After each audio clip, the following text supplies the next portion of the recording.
manyien to map pudok team. These are among the audit. When we are talking about audit of an election, in terms of voter inspection of voter register, the conduct and management of that particular elections, what were the shortcomings?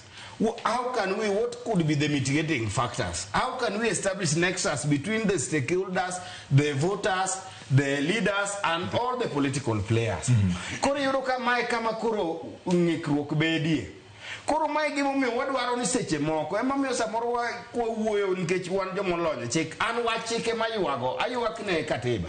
Kech katiba osewacho maber momiyo wani mondo wabed gi election nyaka parliament ne kele electoral and IEBC act, nyaka wabed gi elections act, nyaka wabed gi political parties act.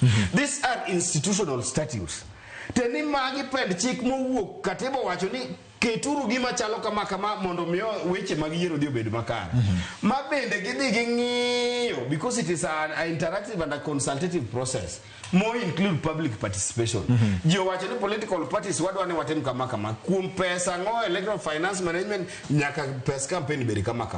To ere gimo chakwe bedie ni wadware malaika moro mondo anwa polo. Kriegler report Justice retired Johan Kriegler from South Africa. No wacho no giri after Kivitu 2007 election.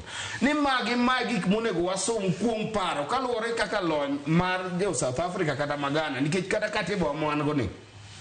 It heavily borrowed from South Africa constitution.